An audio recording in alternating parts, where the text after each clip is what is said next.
Welcome to this episode of the Tiny Syringe Podcast, where we inject you with just one thought, one tiny syringe at a time. Let me introduce you to my friend and thought partner, Roger Brune. Thank you, Carol, and welcome to old and new friends alike. Today's Tiny Syringe, we will be talking to Lynette Lewis.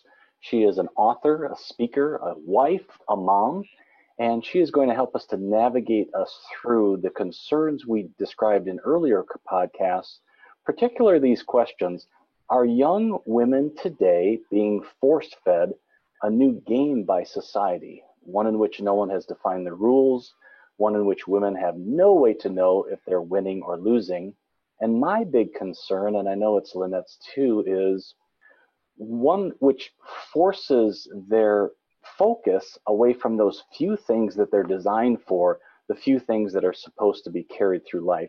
And this is a specialty of Lynette Lewis, who will be talking through these issues.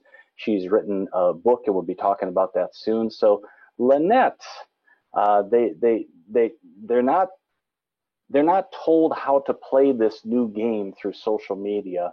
And so how do young 20-something ladies in America today focus their energies on the few things that they thrive at?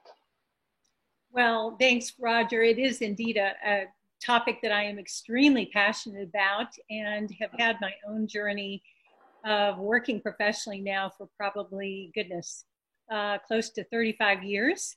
And which is hard to say. It goes fast, doesn't it? We can't hardly believe we're at this stage when we are. But it's something that I found in my own journey. I've written about extensively that even back when I was starting out my career in my 20s was a challenge even then. And while social media now puts it all right in front of our faces on a daily basis, which makes it even more challenging, I think, oftentimes, the challenge has really always been there. And I would summarize it by saying that we all, I think, have an innate, sometimes subconscious sense of how our life is going to go. And as we get out of school in particular and begin to live that journey, we find, no matter who we are, that the reality of our life starts looking somewhat different than what we thought it would look like. It could be a vast and varied reasons. Some of us thought we'd get married young and we didn't. Others didn't expect to get married young, we did. That's in the personal category. Other times it's we thought we'd get a job right out of college that fit our professional pursuits and desires and degree, and we end up going a very, very different path. Promotion can be slow, opportunities can be slow, and all these things combined begin to create that inner turmoil. Am I doing the right things? Why isn't it looking the way I thought? How happy really am I? Am I happier than I think I am, but I'm just dissatisfied because I see what other people are doing? Or am I really needing to do more? And all those kind of questions are looming larger than ever before for women today. And finding that pathway through, that GPS, I call it, is the ongoing challenge. That GPS, I like that very much, Lynette. I found myself just very concerned about this issue as I was fielding questions from young 20-something ladies on Instagram. And as they're unpacking, and the advent of this was the Minneapolis riots and the possibility of defunding of the Minneapolis Police Department, and young ladies asking my opinion, and me asking them, why do you care about my opinion? And of course, the answer is that it is incumbent upon them to have a hot take and an accurate take on what this would actually mean. And I don't think the word disturbed is too dramatic. I was disturbed because here's what struck me, Lynette. It seemed like a cruel hoax where women have finally risen to new heights of achievement and influence. If you read the research, there's no doubt that the trajectory of women, especially in higher education, is outpacing men. So in this very unique season of human history, when women are achieving their apex, this hoax gets thrown into the reality that they live in. And it causes, here's how I wrote about it, the very thoughtfulness that women use to rise is going to be required of them going into the next phase of their life. And the social media thing causes so much thoughtlessness And I am just disturbed by that when I look to the future. I feel like it has the potential that it actually threatens 200 years of the advances that women have made in society. And man, as a guy, I'm saying to all the women, like, we need the best of you that's out there. We need you to be thoughtful. We need you to be engaged. We definitely don't want you to be moving backwards because society says you've got to have an opinion about everything that runs across your news feed. I know you've got opinions about that yourself. Well, I think the way you describe it is so true and real. One of the things that I have had to do, even myself as a mom and as a corporate woman during the season, is be very careful on a daily basis to what I would call guard my space in my mind and my eyesight. I mean, I just don't have time to bear the burden of all these things. There are so many headlines, so many real disturbing and things that take so much energy away from us. And what I've realized is that I can't take care of everyone and I can't take care of everything. Now, while I want to be informed, being informed and reading and all of that is well and good and important. I want to be educated. I want to continue to educate myself on a lot of things. But that's very different than feeling the need to get out there with a well thought out opinion, which frankly, if I'm not sincere about my opinion, I can't defend it anyway. So I need to be going out there with messaging and thoughts that are true to who I am at the right time and in the right place. And it's very hard, the younger we are, to know how to discern when those things are right for us and when they aren't. I suppose that I can take away from that last comment, Lynette, that you can also empathize with who you were when you were in your 20s and maybe weren't as prepared as you are today, and how a 20-something woman would actually wrestle with this issue even more so than the two of us at our age. Oh, absolutely. And it was really in my 20s, Roger, when so much of what became my life work and became a part of what I've written about in my book and all that started coalescing for me. And that is the need to find what is my purpose, what is my unique calling, sometimes I call it divine assignment. Purpose answers the question, why? Why am I here? And I love helping young women in particular find out what that purpose is. It's back to the GPS example. When you imagine that there are a lot of routes to get where you want to go, you got to start out by putting the right thing in that GPS. You've got to know, where am I wanting to end up at the end of this journey? There are a lot of choices on how to get there, but if I don't have the accurate destination, we've all done that, right? You end up far from where you really want to be. And purpose, in its most basic sense, is that endpoint for your GPS. Where do I want to go? And then how am I going to make choices on how to get there? You know, I bet that there's a secondary topic to that issue of purpose, and I bet it's relationships. So let me ask you, Lynette, how important were the key relationships to you as you were rising and you were having these experiences and trying to navigate and find your way? How critical was it for Lynette Lewis to dial into, whether it was just a few or a handful or a dozen key relationships that held your hand, that stood hip to hip with you and helped you to figure out what that key journey was? Well, great question. And a huge aspect of where we end up going are the relationships, that some of which we get almost given to us by virtue of where we're raised, where we go to school, people we work with, people that we didn't proactively choose, but they kind of chose us by virtue of proximity. Then there are those that I think we really need to be proactive and go pursue. And so I'd put my relationships in both those categories. It also includes those peers, people that are my friends that I do life with. It's also people that I consider mentors. And mentoring, I have a real passion for mentoring, but mentoring in this day and age is often different than what we think. It's not just necessarily a one-on-one, someone who's actually known as my mentor, who wants to be called my mentor. It could be mentoring moments, like listening to this podcast, like finding people who I admire even from a distance and listening to what they have to say. But relationships is the key. And as I look back now and see very important junctures in my journey, decisions that I made, career moves that came to me, so often they were attached to very key, important relationships. Now, the funny thing, though, is often at the time, we don't realize the importance of those relationships. Sometimes they'll open up a door that we never thought that person, of all people, would be key to opening that door. But relationships are key, and I do a lot of work on that as well. How do you find the right people, do life with the right people, and organize your relationships around really your dreams and where you want to go next? Yeah, let me talk about a key mentoring relationship I had in my 20s, and then let's talk about a conversation that I have with young people when it comes to mentors. In my 20s, like, these are just some of my favorite memories. I had two wonderful older, one of them was 70 something, and the other was 80 something, Jewish clients. And I would walk into their office. I knew how they liked their coffee.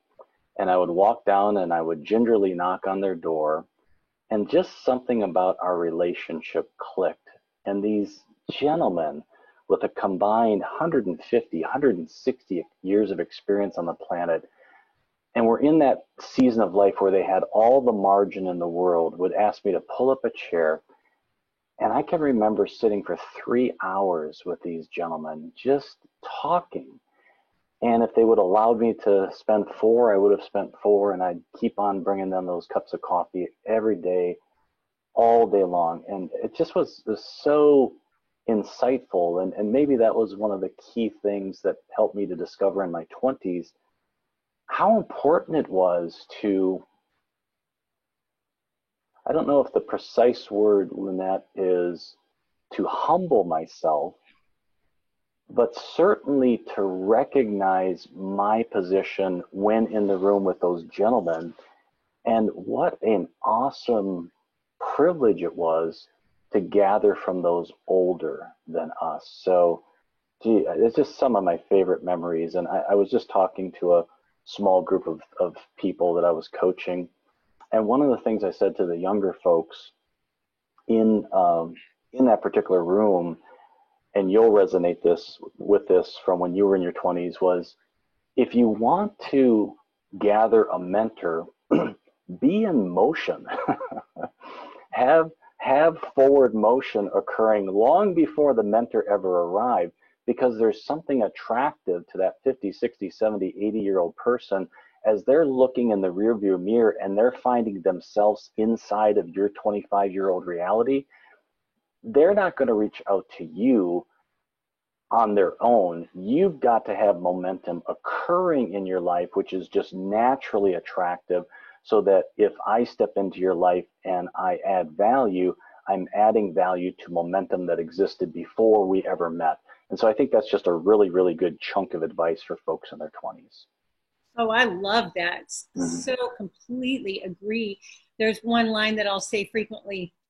It goes like this: a dream in motion attracts provision.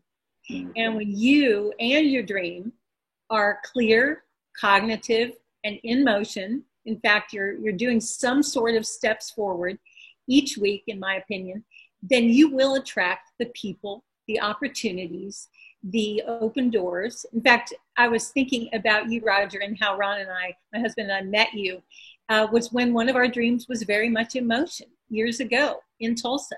We had started an organization called Stop Child Trafficking Now.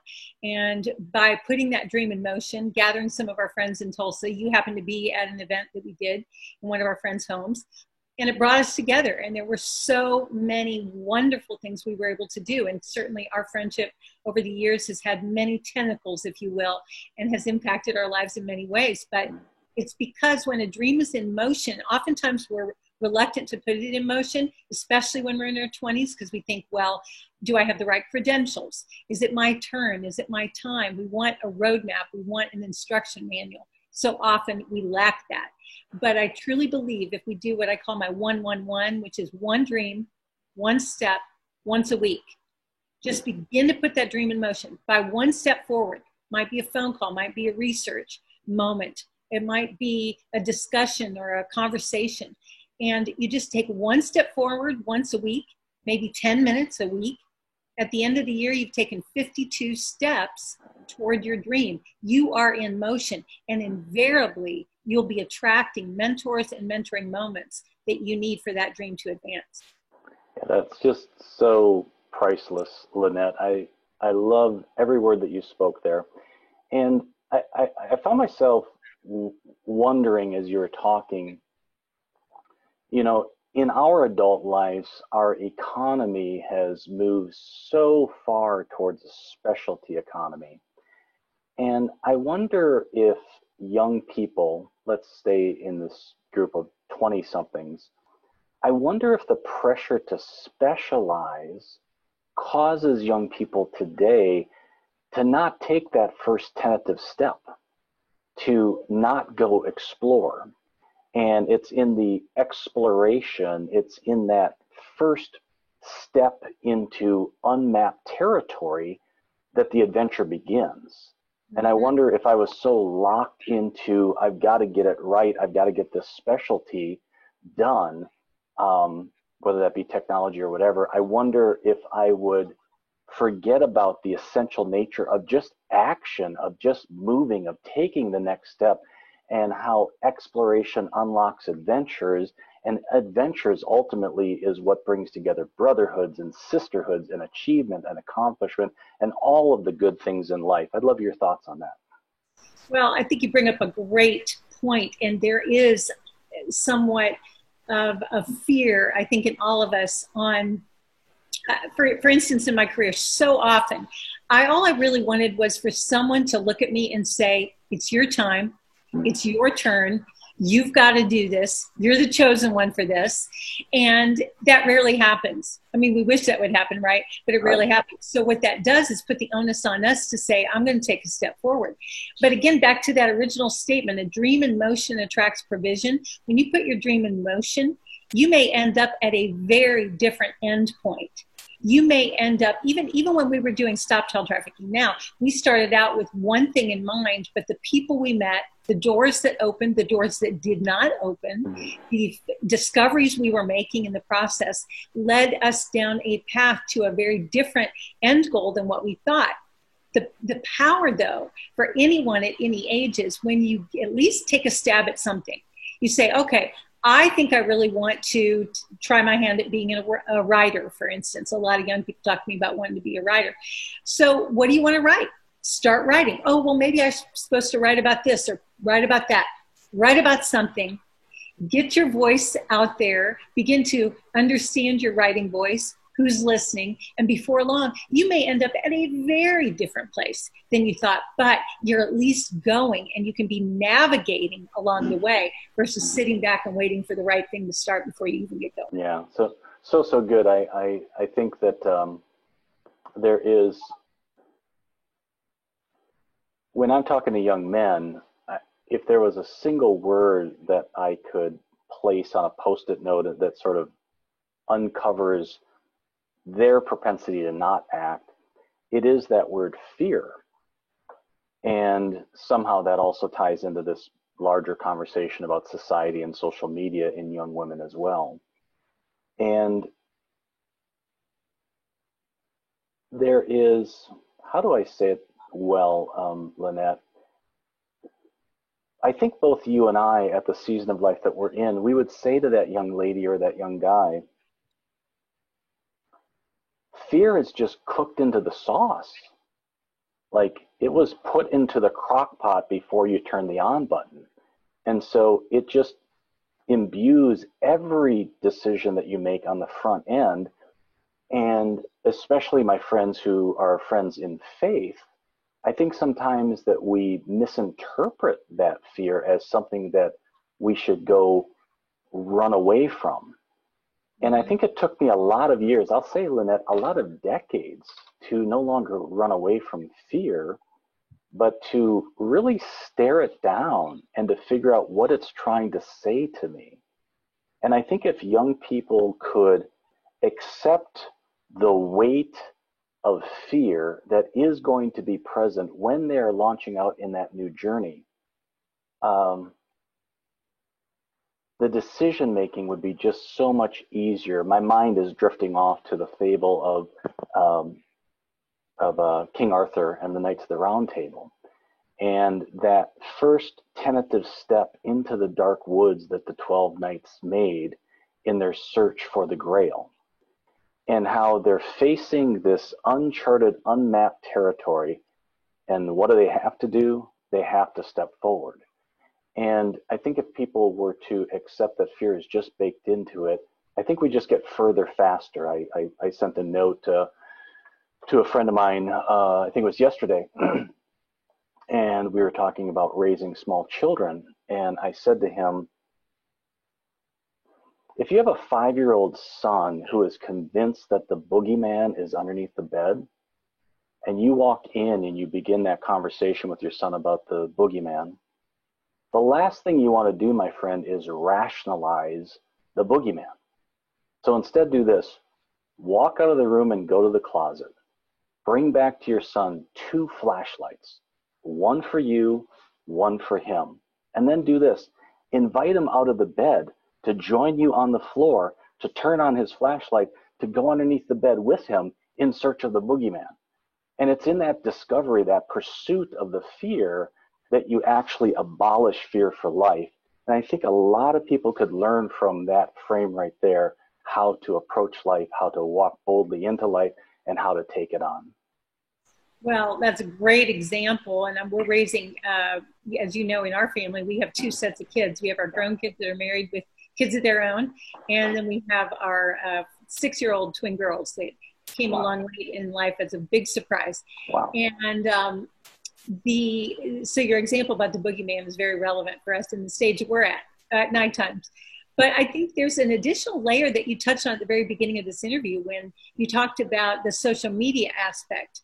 One of the things that I find very true for a lot of 20-somethings is the fear of missing out.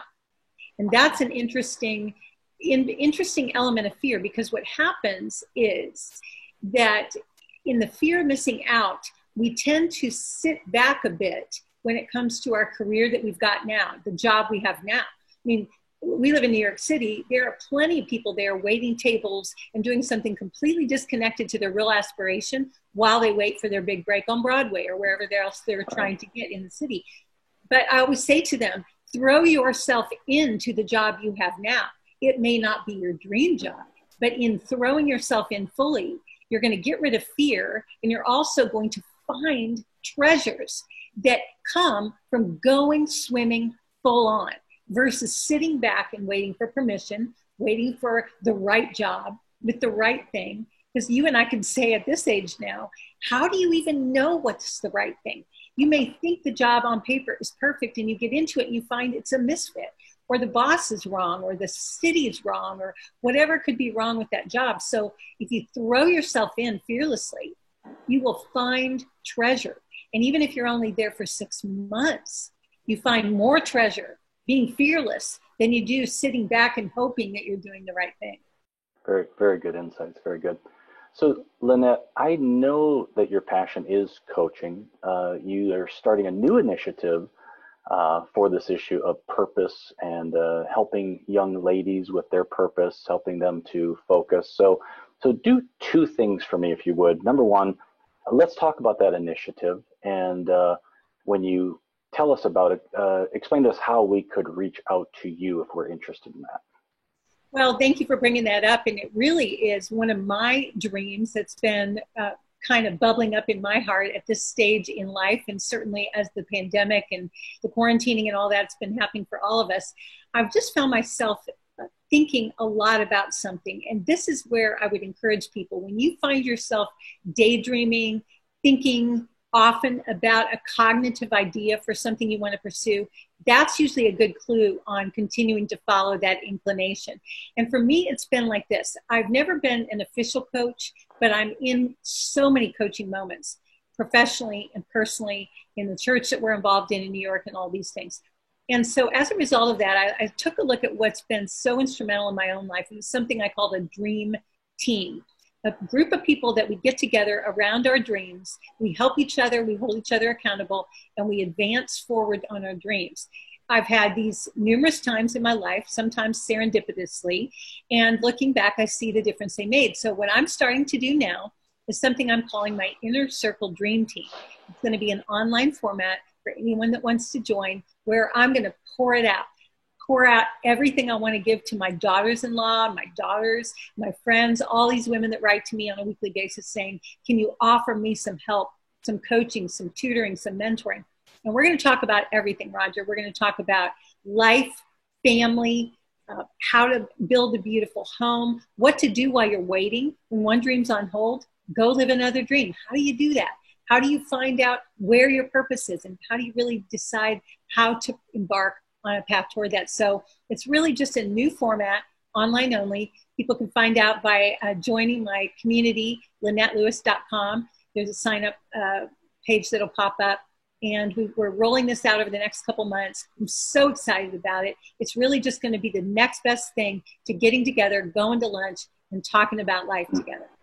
Isn't it fascinating that somehow that reflects our conversation today, Lynette, because neither you or I could have predicted COVID-19, but because for decades now, you have been practicing what you preach, your instinct and inclination when the crisis occurred was to pivot and to figure out how to manage the crisis and how to continue to serve your unique audience. And so cheers and applause to you for practicing what you preach, which is there's always the capacity to lean forward into the wind, and leaning forward in life is just always better than leaning backwards.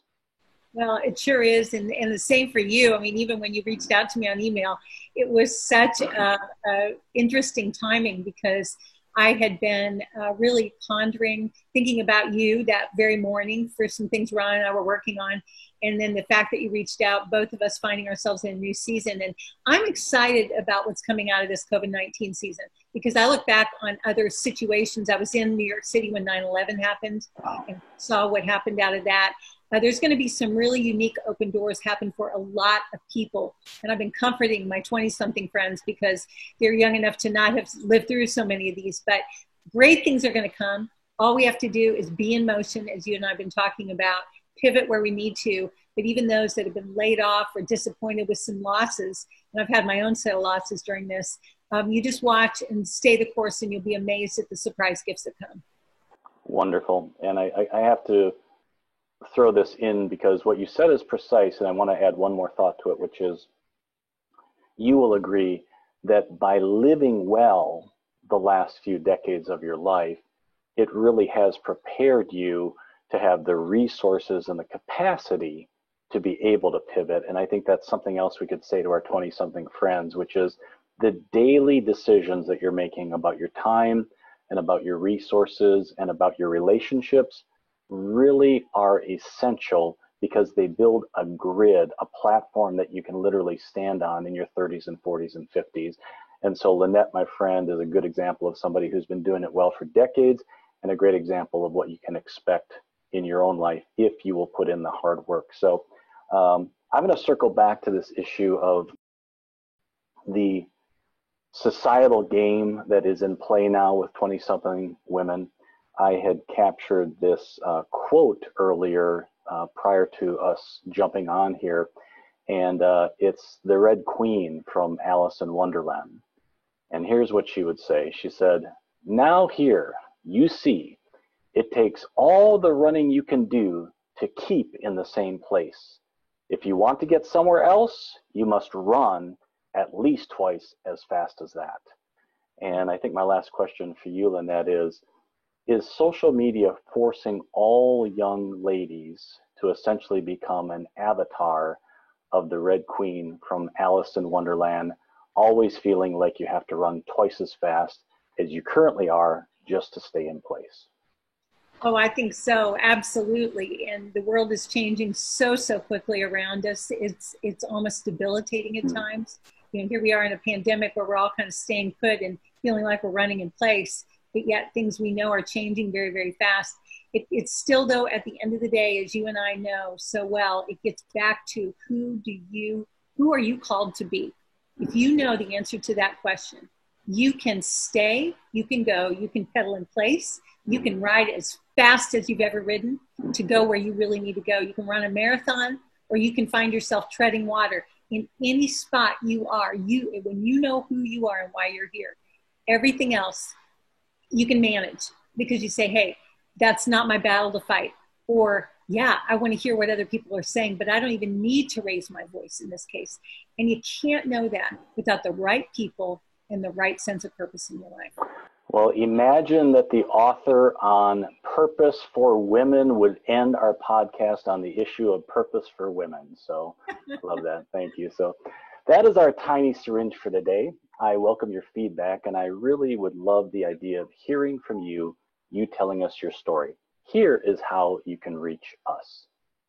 Hit subscribe to become a thought partner with us. Got a thought you want to explore? Go to the show description page where you will find our email and social media. The Tiny Syringe podcast is free and relies entirely upon listener support. So look for the heart-shaped donor link while you're there. Until next time, thanks for listening.